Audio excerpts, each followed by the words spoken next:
Hello. Hello. प्रणाम गुरुदेव, बहुत बहुत प्रणाम, कोटि कोटि प्रणाम आपके चरणों में। आपका प्रणाम स्वीकार है, आपको भी प्रणाम। बोलिए बोलिए। गुरुदेव, बहुत दिन से प्रयास कर रहा था फोन लगाने का आपको। हाँ हाँ हाँ हाँ पिछले साल नवंबर में इच्छा थी, 21 नवंबर को हाँ हाँ हाँ मैंने मैसेज भी किया था आपको। हाँ हाँ हाँ हाँ। जी। तो मैसेज में क्या लिखा था? मैंने लिखा था जी, वो अभी भी सुना सकता हूँ मैं पढ़ के। हाँ हाँ। मैसेज में मैंने लिखा था कि मुझे 1 साल हो गया है हम्म। और मैं आपसे बात करना चाहता हूँ, आपका आशीर्वाद लेना चाहता हूँ। अच्छा। जी। मैसेज में लिखा था, मैं खोल लिया है मैंने व्हाट्सएप। हाँ हाँ हाँ। तो बात ऐसी है कि मैंने लिखा था जी, मैंने 20 नवंबर 2021 को पहला वीडियो सुना था। अच्छा। हाँ हाँ हाँ हाँ हाँ। 21 नवंबर से हम्म। धुन लगातार सुनाई दे रही है। अरे वाह, बहुत अच्छे, शुभ आशीर्वाद। जी। मैंने एक बार ही फोन लगाने का असफल प्रयास किया है। हाँ हाँ हाँ हाँ जी, फोन लगाया था आपको तो फोन अटेंड नहीं हो पाया उधर से। हाँ हाँ हाँ। और 1 वर्ष पूर्ण होने पर 21 नवंबर को ही मैं आपसे बात करना चाहता हूँ, ये इच्छा थी मेरी। अच्छा। जी बात ऐसी है कि जी ये फोन जो होता है ना, एक नंबर हमारे टीम के पास होता है। तो आजकल जी आजकल तो बहुत सारी तकनीक होती है ना, एक ही नंबर दो इसमें जाते हैं, देख सकते हैं। तो जब हमको जो भी कोई नए लोग हैं या जुड़ना जी चाहते हैं, तो वो कितने दिन से जुड़े हैं, उन्होंने क्या क्या किया है, वो क्या क्या बताते हैं, फिर उसके ऊपर यारे ऐसा समझो कि हम यही चाहते हैं कि आप एक दो चार वीडियो देखकर प्रभावित होकर संपर्क जी मत करें। बराबर। जी क्योंकि देखो, ये मामला बहुत जटिल है परमात्मा के जी बारे में। क्योंकि जी हम जैसे पैदा हुए और जैसे हम समझदार होने लगे या जी परमात्मा की खोजबीन में लगे, तो परमात्मा तो सभी कहते हैं कि हमारे पास है, हमारे पास है, हमारे पास है। हर धर्म यही कहते हैं ना, पंथ यही कहते हैं ना। जी आजकल तो लोग भी कहने लगे जी। माने कि परमात्मा की दुकानें खोल रखी है सबने। मैंने तो गुरुदेव 1 साल सुना कंटिन्यू। हाँ, तो बहुत अच्छे। तो ये कैसा है मगर जब मेरी मेरी मेरी मैं सुन रहा था, बराबर सुन रहा था। हम्म। और सुनते सुनते मैं सब समझ भी रहा था। और मेरी इच्छा ये जागृत हुई अंदर से कि मैं 1 साल पूर्ण हो जाएगा हाँ हाँ हाँ तो मैं 1 साल होने पे ही बात करूंगा। तो मुझे मैसेज ये मिला कि ठहरो, आपको टाइम मिलेगा। हाँ, वो हमारी टीम ने तो लिखा होगा कि जी टाइम दे जी, तो दे। मैंने मैंने फिर मर्यादा का उल्लंघन नहीं किया। हाँ, एकदम बात बराबर, ऐसा ही होना चाहिए। थोड़ा सा जी कैसा है, हमको भी अंदाजा आना चाहिए ना। नहीं तो क्या होता है, फोन नंबर तो अभी जितने में हमारे वीडियो है उसमें तो रहता ही है। लोग जी ऐसे ही खाली टाइम पास के लिए, अरे गुरुजी हमने वो एक सुना, आप ऐसे कैसे बोल रहे हैं, हमारे गुरुजी तो ऐसे कहते हैं, हमारे धर्म में तो ऐसा कहा है, हमारे जी पंथ ने तो ऐसा कहा है, जी और आप तो ऐसे कह रहे हो। तो जी बहस बाजी शुरू हो जाती है। जी तो इससे क्या होता है ना, उनको कोई समझ में आता है, और जो हम जी समझा देना चाहते हैं वो भी उनको नहीं समझता। तो उनको ऐसा ही तो बात ऐसी है कि हमारा इतना ही कहना होता है कि जब आप हमें व्हाट्सअप करते हो, बोलते हो, लिखते हो कि मैं इतने दिन से भी कर रहा हूँ, मुझे प्राप्त हुआ नहीं हुआ, अच्छा लग रहा है नहीं लग रहा है, मुझे बात करनी है, तो हम फिर जी समझते हैं कि है चलो बंदा कोई कोई पुराना है, और इन्होंने अभी बहुत सारे वीडियो भी देखे हैं, लेकिन थोड़ा सा अटक गया है कुछ तो भी, कहीं तो भी। तो फिर जी हम उसके लिए बराबर, इसलिए तो कोई परेशान की बात नहीं है। बहुत अच्छे आपने लिख दिया, और जैसा हमारी टीम ने कहा वैसे आपने किया। अभी देखो, जी आपका फोन उठाया गया है, बराबर जी। आपको कल टाइमिंग दिया। कल फोन लगाया था जी, मैसेज भी किया था। हाँ हाँ हाँ। तो कोई बात। कल जवाब आया था वहां से कि 10:30 बजे आप फोन लगाइए। हाँ बराबर। तो फोन लेके बैठा था मैं, 10:30 बजते हैं और तुरंत कटी करता हूँ। हाँ हाँ, बहुत अच्छे बहुत अच्छे, बोलिए बोलिए। बाकी कुछ बचा तो है नहीं गुरुदेव, आपने तो सब समझा दिया है और आप तो मैं सुन ही रहा हूँ लगातार। मुझे तो काफी समय हो गया है सुनते सुनते।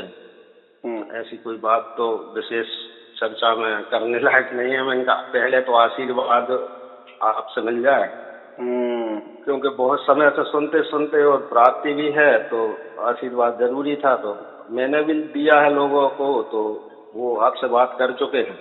हाँ हाँ हाँ हाँ। मैं बात करने में पिछड़ गया।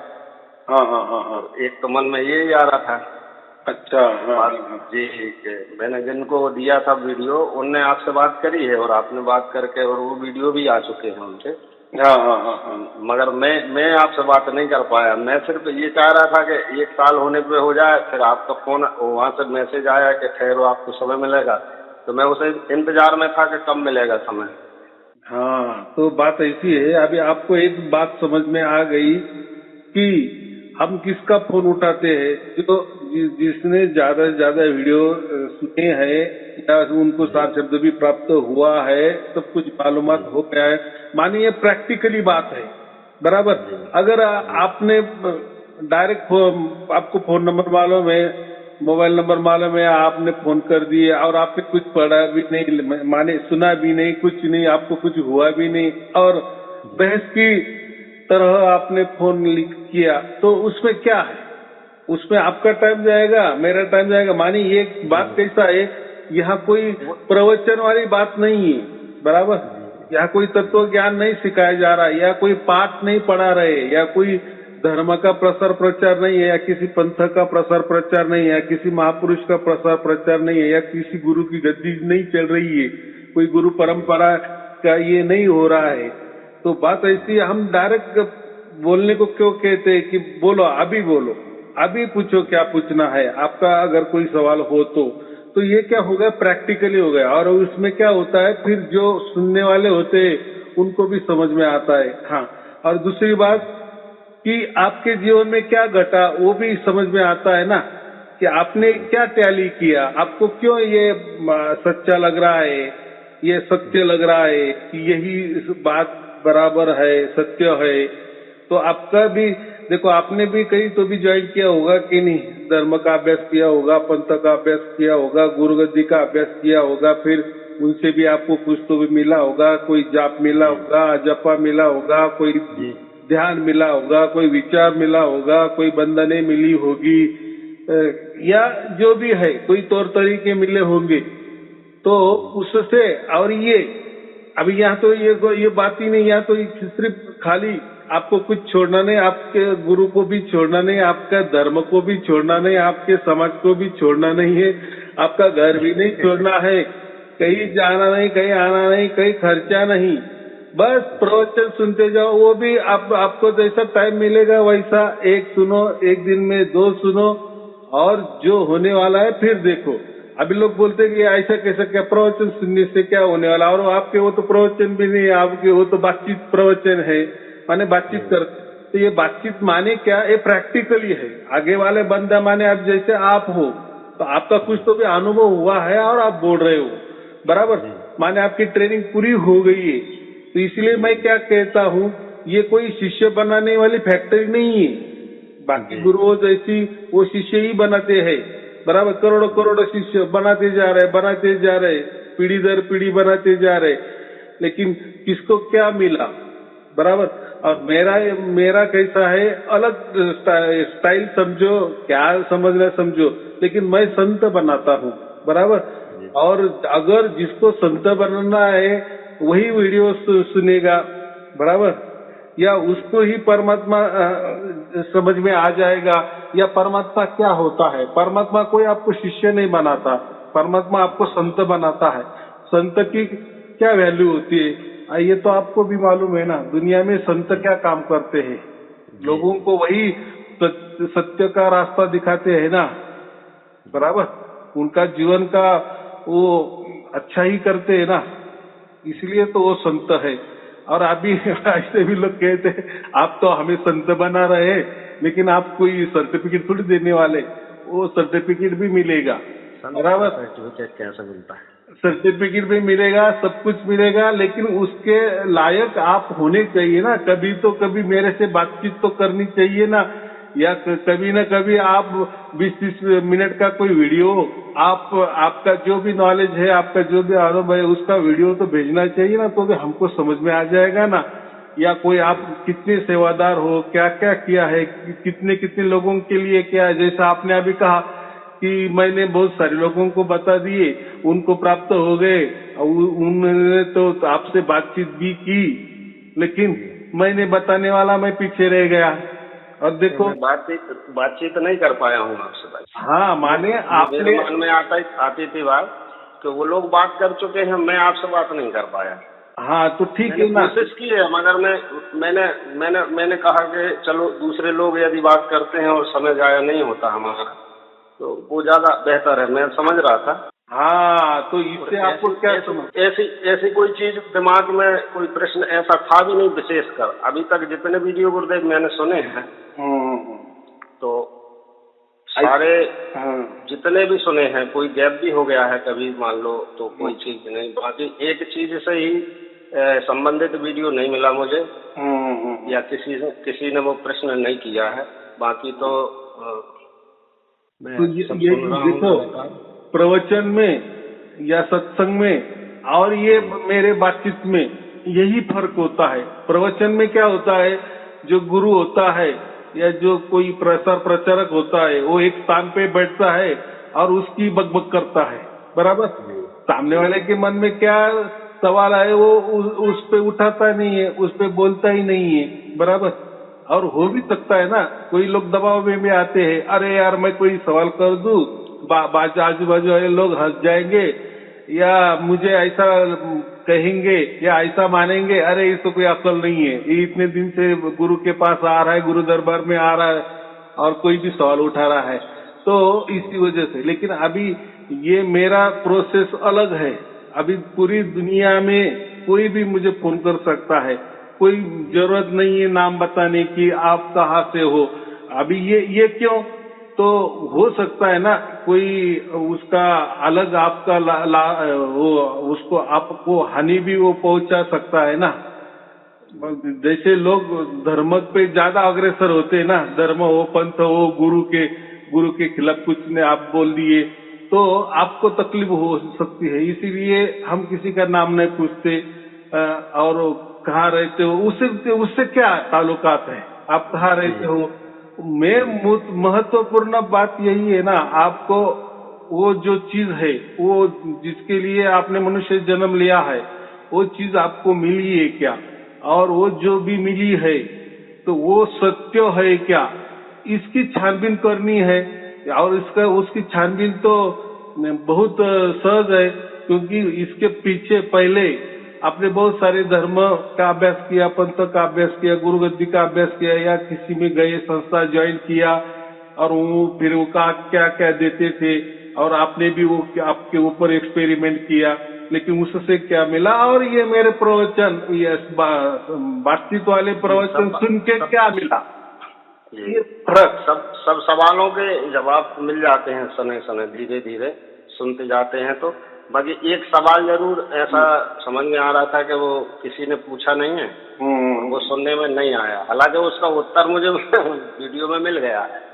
वो डायरेक्ट मैंने सवाल नहीं किया आपसे, मगर वो मेरे मन में जो सवाल था उसका उत्तर मिल गया। हाँ, उत्तर भी मिल जाता है। देखो, ये ऐसा समझो कि अपना सार शब्द जब प्राप्त हो जाता है ना, तो सार शब्द माने ये पूरी दुनिया में जो रिद्धि सिद्धि होती है ना, इसका भी बाप है।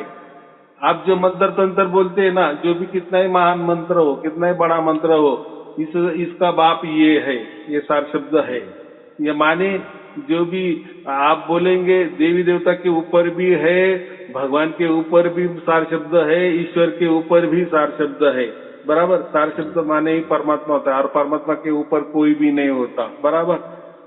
और सब कुछ परमात्मा के अंडर हुकुम में है, बराबर। हम हो, तुम हो, कोई भी हो, बोलते हैं ना, वो तो सर्वव्यापी है, कण कण में है। जैसा एक सूरज सब प्रकाश देता है, अभी उसके प्रकाश के अंदर उसकी जो जहाँ जहाँ भी किरणें हो जाती है, तो इसका मतलब क्या होता है, सूरज ने उसको व्याप्त किया ना। हमारे पृथ्वी पर भी सूरज की किरणें आती है, माने सूरज ने पृथ्वी को व्याप्त किया है ना। ऐसा ही परमात्मा जहाँ भी होगा, वो जो भी उसका ठिकाना होगा, उससे हमें कोई ताल्लुकात नहीं है, लेकिन वो हमारे तक पहुंच गया, उसकी रेंज हमारे तक आ गई, या उसके सूरज की जैसे किरणें होती है, सूरज का जैसा प्रकाश होता है, वो जैसा पृथ्वी पर हमारे घर तक आ जाता है, या हम उसका अनुभव करते, वैसे ही परमात्मा का तो अनुभव नहीं होता, परमात्मा की तो अनुभूति होती है। और वैसा ही वो अगर सर्वव्यापी है तो उसने हमको भी व्याप्त किया है ना, माने उसकी पहुंच हमारे तक है, तो उसकी पहुंच तो आपका आदेश हो तो वो सवाल जो था उसका उत्तर मेरे पास है, मगर मैं फिर से लेना चाहूंगा आपसे। हाँ हाँ, बोलो बोलो। बाकी मेरे पास कोई सवाल नहीं है। हाँ हाँ हाँ जी गुरुदेव, ये सुनते हैं श्रीमद् भागवत में ऐसा है कि राजा परीक्षित को सुखदेव जी ने जी ज्ञान कराया था। उन परीक्षित को मौत का डर था, तो उनने 7 दिन में जो है ना वो युक्ति बताई कि इस शरीर से प्राण कैसे और आत्मा को कैसे बाहर निकालेंगे। तो इसका उत्तर मैं समझ रहा हूँ हालांकि मगर ये उम्र में थोड़ा सा समझ में आए, थोड़ा सा लोगों को ये वीडियो सुनने के बाद। मेरे मित्र हैं, तो बात ऐसी है, बात आप मेरे समझ में आ गई। तो ऐसा है, आप एक पक्का समझो, जो वेदांत होता है ना, वेदांत, वेद माने उपनिषद माने पोथी पुराण माने, ये जो भी या शास्त्र 18 पुराने जो कहते हैं ना, 64 कला, 108 उपनिषद, अभी तो ज्यादा है। तो ये सब जो है ना, इनकी जो पहुंच है ना, ये ब्रह्म तक है। इन्होंने ब्रह्म को ही पर ब्रह्म का कह दिया है जी। माने जैसे मैं अलग बताता हूँ ना, जैसे भगवान अलग है, ईश्वर भी अलग है, और परमात्मा भी अलग है। परमात्मा और पर ब्रह्म एक ही बात है। परमात्मा, पर ब्रह्म और परमेश्वर बात एक ही है। पार ब्रह्म बात एक ही है, बराबर। जहाँ पर लगाया है ना, जैसे परमात्मा परमात्मा बराबर, ब्रह्म परम ब्रह्म म्हणजे वही पर ब्रह्म या पार ब्रह्म में सुना भी है मैंने। हाँ, और ईश्वर लेकिन परमेश्वर, तो उसको ही परमेश्वर का कहते हैं। तो वो बात अलग है। और ये जो हमारा जो वेदांत है, तो वेदांत में ज्यादा से ज्यादा सबकी पहुंच ब्रह्म तक ही है। ब्रह्म माने ओम। देखो अभी ओम जो है ना, ओम में क्या अ उ म, अकार उकार मकार बराबर, और एक अर्ध मात्रा है। तो हम आकार को क्या कहते हैं, ब्रह्मा कहते हैं, उकार को विष्णु कहते हैं, मकार को महेश कहते हैं, और अर्ध मात्रा को हम माया कहते हैं। और जो लास्ट में जो बिंदी है ना, उसको बिंदी कहते हैं, बराबर, बिंदु कहते हैं।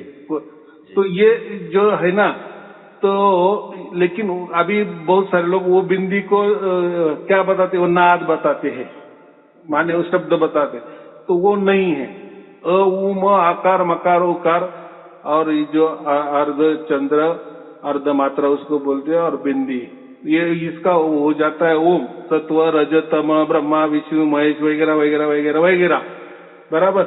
ये सब प्राकृतिक मामला है, बराबर। माने ये जो अनंत ब्रह्मांड है ना, इसको ही ओम कहा गया है, बराबर। तो ये अनंत ब्रह्मांड जो चलाने वाला है ना, जैसा हमारा शरीर चलाने वाला आत्मा होता है, वैसा ये अनंत ब्रह्मांड कायनात चलाने वाला ब्रह्मांडी आत्मा कहते हैं, बराबर। उसको ही ब्रह्म कहते हैं, और उसको ही पर ब्रह्म भी वो कहते हैं। माने उनके वेदांत के अनुसार ब्रह्म और पर ब्रह्म एक ही है, अलग नहीं है, बराबर। लेकिन हमारे हिसाब से, माने कबीर साहब के हिसाब से हम अलग समझते हैं, बराबर। ब्रह्म अलग है, पर ब्रह्म अलग है। जैसा हम आत्मा अलग के समझते हैं और परमात्मा अलग समझते हैं। अलग समझ। तो ये हर धर्म का अलग अलग विचार है, बराबर। अभी वो कोई गलत है ऐसा नहीं है। अभी मैं क्यों कहता हूँ गलत क्यों नहीं है, तो देखो इसके बाद में माने इनकी सोच, वेदों की सोच इतनी है कि अभी ये तो पूरे ब्रह्मांड निर्माण हुए है ना, उसका जो भी कोई निर्माता हो गया, उनसे हमें कोई लेना देना नहीं है, बराबर। हम मानते हैं कि ये जो पूरे ब्रह्मांड है, अनंत ब्रह्मांड है, इसका जो बॉस है, निर्माता जो कहते हैं, वो परमात्मा है। लेकिन यहाँ इन्होंने क्या कर दिए कि वो जो कोई होगा परमात्मा परमात्मा, वो हमें नहीं मालूम और उनसे हमें जाना भी नहीं है। वो कौन है, क्या करता है, उसका क्या कानून है, कायदा है, वहां कैसे जा सकता है, या वो यहाँ आ सकता है कि हम वहां जा सकते हैं, वो कोई लेना देना नहीं है। उन्होंने सिर्फ क्या कह दिए कि आकार उकार मकार अर्धमात्र और बिंदी, माने ये जो अनंत ब्रह्मांड जो है इससे ही हमें लेना देना है ना। मनुष्य का भला इसमें ही होने वाला है ना, इसमें ही मनुष्य रहते हैं ना। चाहे ये जन्म में हमारा अच्छा नहीं हुआ तो अगला जन्म कोई अच्छा वाला होगा, तो उसके लिए कोई पुण्य कर्म करो, अच्छे कर्म करो, बराबर। माने कर्म कांड को ज्यादा उन्होंने ये दिया है, कर्म कांड। हाले आया समझ में? जैसे हर कोई धर्म ग्रंथ के पीछे लगता है ना, जो छोटी छोटी पुराने होती है, किताबें होती है, धार्मिक किताबें होती है, कोई स्तोत्र होते हैं, कोई मंत्र होते हैं, तो कोई उपनिषद होते, तो उसके पीछे क्या लगाया होता है, ये तो पढ़ने से आपको नौकरी मिल जाएगी, आपकी छोकरी की शादी भी हो जाएगी और मोक्ष भी मिल जाएगा। देखो इन्होंने मोक्ष भी ऐसा बोल दिए कि जैसे नौकरी और मोक्ष एक ही बात है। जैसी छोकरी की शादी हो गई, वो जितना सहज काम है वैसा मोक्ष भी एक सहज में मिल जाता है, ऐसा कह दिए है, बराबर। और एक मैं दूसरा उदाहरण देता हूँ कि वेदों का सबसे बड़ा महामंत्र क्या है कि अहम ब्रह्मास्मि, बराबर। अहम ब्रह्मास्मि का मतलब क्या है? मैं ही ब्रह्म हूँ। तो अहम ब्रह्मास्मि के आगे कोई जाता नहीं। माने अहम ब्रह्मास्मि माने मैं ही परमात्मा हूँ, मैं ही आत्मा हूँ, मैं ही सब कुछ हूँ, माने ब्रह्म ही सब कुछ है। अभी मैं उसके डिटेल में नहीं जाता, वो अगर मैंने तत्व ज्ञान वाली भाषा बोल दी तो आपको कुछ समझ में नहीं आएगा, बराबर। तो वो जाने दो, समझने के लिए तो ये जो आपने कह दिए कि भागवत में वो जो कथा है, तो वो ब्रह्म प्राप्ति की ही कथा है। अगर आपने ब्रह्म प्राप्ति कर ली, माने आपने अहम ब्रह्मास्मि का साक्षात्कार कर लिए, तो आप यम पाश से, जो यम का पाश है माने मृत्यु है, वो आपको नहीं होगा। माने आपको ये समझ में आ जाएगा कि ये जो मरने वाला है, या वो राजा को जो भी बताया गया है कि इससे आपका मृत्यु होने वाला है, यहाँ से होने वाला है, वहां से होने वाला है, तो उसमें तो वो बहुत सारा इंतजाम भी किया था ना कि मृत्यु ये अगर ऊपर से आया तो ये करो, नीचे से आया तो ये करो, माने जो भी उन्होंने ये किया है। तो महत्वपूर्ण बात ये है कि जब वो पूरा की पूरा भागवत हो गया, तो उसका फल क्या बताया गया है कि अभी मोक्ष आपको मिल जाएगा। माने अभी मृत्यु का आपका जो डर है वो नष्ट हो गया। कैसा नष्ट हो गया? तो आपको ये समझ में आ गया कि ब्रह्म ही सत्य और ये जगत मिथ्या है। माने कि ये जो ब्रह्म है, ये इसको आपने जान लिए। ब्रह्म भी क्या है? तो अहम ब्रह्मास्मि, ब्रह्म ही मैं हूँ। माने मैं ही ब्रह्म हूँ और मैं ही पर ब्रह्म हूँ, ये आपने जान लिया तो आपका मृत्यु नहीं होता। माने आपका शरीर का मृत्यु होता है, लेकिन जो आपके अंदर जो आत्म तत्व है, ब्रह्म तत्व है, वही वैसे की वैसे रहने वाला है। तो आपको मोक्ष मिल गया, बराबर। तो बात ऐसी है, इसीलिए वो भागवत कथा हो गई और जो राजा बच गए, जो हम कहते हैं, उसको मोक्ष मिल गया। तो ये माने ब्रह्मांडी आत्मा ने ही मोक्ष दे दिया, बराबर। लेकिन मैंने क्या कहा शुरुआती में कि अकार उकार मकार, अकार माने निर्माण, उकार माने पालन। जिसका भी निर्माण होता है, जिसका भी पालन होता है और जिसका भी बाद में ढह जाता है, नष्ट हो जाता है, वापिस निर्माण हो जाता है। देखो हर वस्तु में अकार उकार मकार अर्ध मात्रा बिंदी है कि नहीं? हर वस्तु का, जैसे हम भी समझो, हमारा भी जन्म हुआ अकार, बराबर। हमारा भी पालन पोषण हो रहा है, फिर कोई भी कर रहा है, हमारे माता पिता कर रहे हैं, प्रकृति कर रही है, कोई भी कर रहा है, जो भी हो, बराबर। और मकार माने हम भी मर जाने वाले हैं, बराबर। लेकिन ये अर्ध मात्रा क्या है? ये लेकिन ये सृष्टि में हम रह रहे हैं ना, वो माया में तो रह रहे हैं ना, उसका भी सपोर्ट है ना हमें, माया से तो चल रहा है ना सब कुछ, बराबर। और वो जो बिंदी है, तो बिंद माने ही हम क्या कहते हैं उसको, वो उन्होंने प्रणव बोल दिया है, बराबर। प्रणव उन्होंने बोल दिया है, प्रणव माने ही ओम, बराबर। ओम के, या ओम के जगह उन्होंने प्रणव शब्द दे दिया है। जैसे हम कहते हैं ना, वो शब्द है, वो निशब्द है, वो सार शब्द है, माने वो परमात्मा है। तो इनका जो परमात्मा ये प्रणव ही है, बराबर। ये वेदों की मैं बात कर रहा हूँ।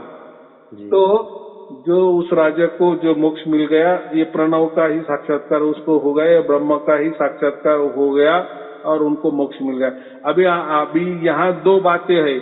मैं मोक्ष जो कहता हूँ अनंत काल के लिए मोक्ष कहता हूँ, लेकिन इनका जो मोक्ष है वो कुछ कालावधि के लिए है, उसमें भी टाइम लिमिट है। क्योंकि जो ओम है ना, अकार उकार मकार अर्धमात्रा बिंदी, ये खुद भी खुद उसमें समझ में आ रहा है ना कि इसका निर्माण हुआ है, इसका पालन हो रहा है, इसका नाश होने वाला है और ये सब कुछ घटने वाला है, इस माया में घटने वाला है, यही प्रणव है।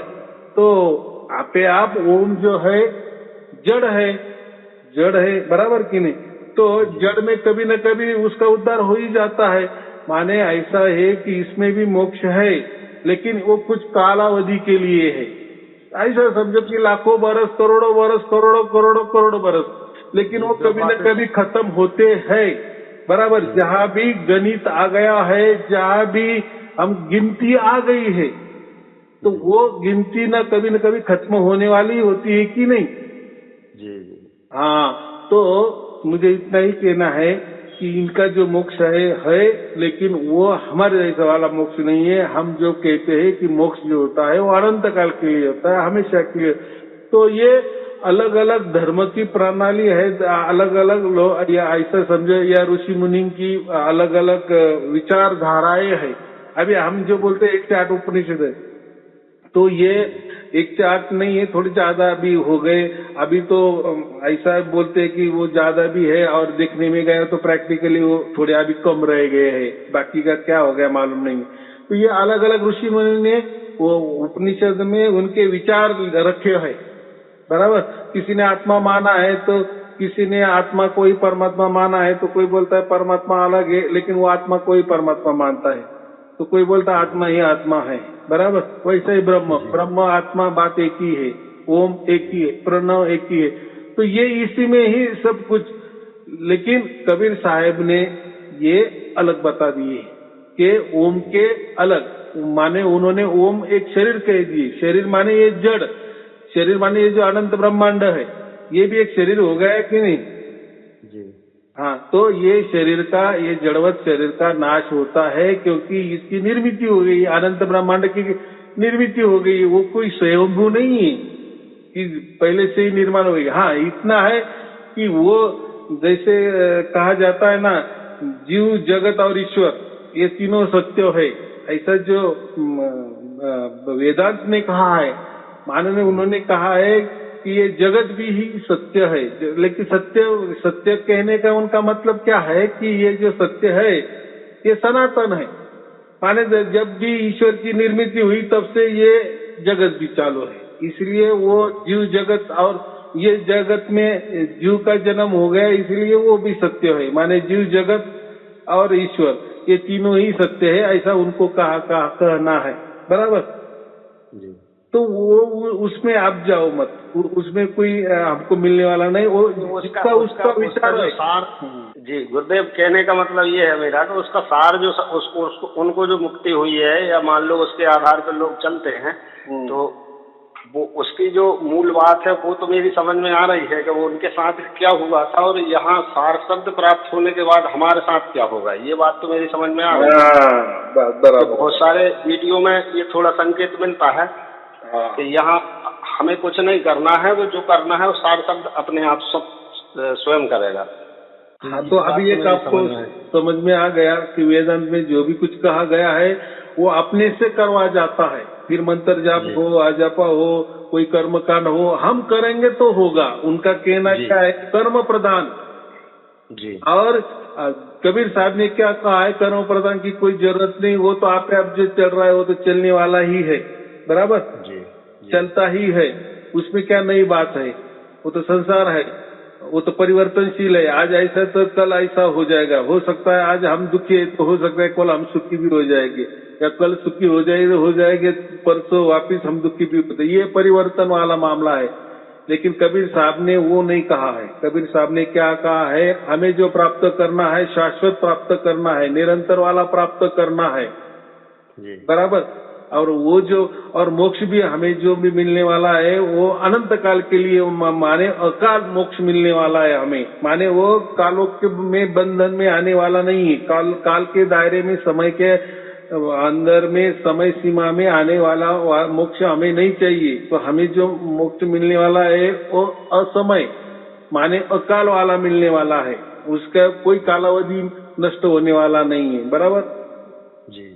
तो ये दोनों में फर्क है। तो अभी आपको एक समझ में आ गया, भागवत में जो मोक्ष की बातें की है, या जो वो राजा को जो भी मोक्ष मिला है, जी वो तो पहले ही आ गया था, मगर मुझे चर्चा करना था। बहुत अच्छी बात है। तो ये समझना चाहिए। और ये कैसा है, धीरे धीरे अभी क्या होता है, बहुत लोगों को बहुत सारी बातें जचती नहीं है, यार मन नहीं करता, आपने बोल दिए मन नहीं करता, ये ऐसा क्यों? तो ये जो कर्म कांड वाला जो हिस्सा है ना, जो वेदांत वाला हिस्सा है ना, हमारे डीएनए में घुसा गया है। क्या कहते हैं हमें यारे जरे जरे में शरीर के कई पीढ़ियों से वो चलता आया है ना, तो वो पक्का बैठ गया है हमारे इसमें कि नहीं, यही सच है, यही सच है, यही सच है। लेकिन कबीर साहब ने जब ये अलग बात बता दी तो वो जचती नहीं है। लेकिन होता क्या है, जब भी हमने थोड़ा सा विश्वास किया कि चलो कबीर साहब जो भी बोल रहे हैं उसके ऊपर विश्वास रखे, तो जो होने वाला है वो आप घटने लगता है। और यहाँ वेदांत में कितना भी किए, कितने कर्मकांड किए, तो ये मान के चलते हैं हमें मोक्ष मिल गया है। क्योंकि मैंने कहा ना कि कोई भी पोथी पुराने के फलश्रुति जो होती है, लास्ट में जो पेज होता है वो फलश्रुति का ही होता है ना, कि ये ग्रंथ पढ़ने से आपको ये हो जाएगा, वो हो जाएगा और मोक्ष भी हो जाएगा, वो भी ना लिख देते हैं डायरेक्ट। जैसे बाकी चीजें जैसी सहज में है वैसा मोक्ष भी सहज में। लेकिन नहीं, मोक्ष मिलने का ये जो ये है, जो उसकी जो सत्ता है, उसका जो अधिकार है, वो परमात्मा के हाथ में रखा है, बराबर। बाकी सब कुछ हमारे से हो सकता है, कर्म से हो सकता है, कर्म से हम मिला भी सकते हैं, पूरे ब्रह्मांड का राजा हम बन सकते हैं कर्मों से, कर्म प्रधान है ना। लेकिन परमात्मा को हम हमारे से या किसी भी तौर तरीके से नहीं ये कर सकते, बराबर। तो मोक्ष का अधिकार परमात्मा का है, और वो अधिकार उसके स्वयं से, इच्छा से, उसके हुक्म से समझो, उसके मर्जी से ही हमें मिल सकता है, अन्यथा कोई अलग मार्ग नहीं है। और इन्होंने क्या कर दिए है, कोई परमात्मा परमात्मा नहीं होता, सब कुछ हमारे हाथ में है। हम जैसे कर्म करेंगे, यज्ञ याग करेंगे, जब तप करेंगे, तपस्या करेंगे, तो ईश्वर भी हम प्रकट कर सकते हैं और मोक्ष भी मिला सकते हैं, बराबर, या हमें मोक्ष भी मिल सकता है। लेकिन इनका जो मोक्ष है बराबर है, लेकिन वो टेम्पररी है, समझो, काल के दायरे में वाला मोक्ष है। और हमारा जो मोक्ष है, कबीर साहब ने जो भी बताया है, वो अकाल में आता है। जब भी हमें वो मोक्ष मिलेगा मरने के बाद, तो वो अनंत काल के लिए मिलेगा, माने उसमें कोई भी काल की सीमा नहीं है, बराबर। चलो और कोई पूछना है? गुरुदेव जानकारी के लिए बता रहा हूँ, 20 नवंबर 2021 को मुझे वीडियो मिला था आपका। हाँ हाँ हाँ। 21 नवंबर को मुझे प्राप्ति हो गई। 21 नवंबर 2021। हाँ हाँ हाँ। फिर मैंने 1 साल होने पर कोशिश की लगाने की, बात करने की। मेरे मन में ये आया कि मैं 1 साल होने पे ही आपसे बात करूं। बाकी वीडियो सुन रहा था, बाकी कोई दिक्कत नहीं थी। अभी भी मैं वीडियो सुन रहा हूँ, मुझ पर कृपा बनी रहे आपकी। हाँ, तो बात ऐसी है, आपने जो भी है जैसे परमात्मा की इच्छा होगी, बराबर मैं फोन करते जा रहा हूँ, मैं बता रहा हूँ कि मुझे बात करनी है, लेकिन जैसा नंबर लगेगा, जैसा परमात्मा का आदेश हो जाएगा, गुरु जी को जैसा परमिशन मिल जाएगा परमात्मा की, वैसे बराबर परमात्मा या गुरु जी फोन उठाएंगे और हमारा काम हो जाए। ये हो गया विश्वास, बराबर, कोई जल्दबाजी नहीं है, बराबर। मुझे कोई जल्दबाजी नहीं थी। तो आपने कब कितने दिन पहले बोला था कि ठहरो आपको समय मिलेगा, तो मैं जब से ही रुका था। फिर वो तो कल मेरा मन हुआ कि बहुत दिन हो गए, अब बात करूं। कल फोन लगाया, संयोग और आपका कृपा दृष्टि ऐसी हुई कि समय मिल गया आज का। समय ऐसा आया कि 10:30 बजे कल बात करेंगे, तो मैंने आज लगा लिया। बहुत अच्छी बात हो गई। चलो ठीक है, आपको और आपके परिवार के लिए शुभ आशीर्वाद। सत्साहेब जी, सत्साहेब। सत्साहेब।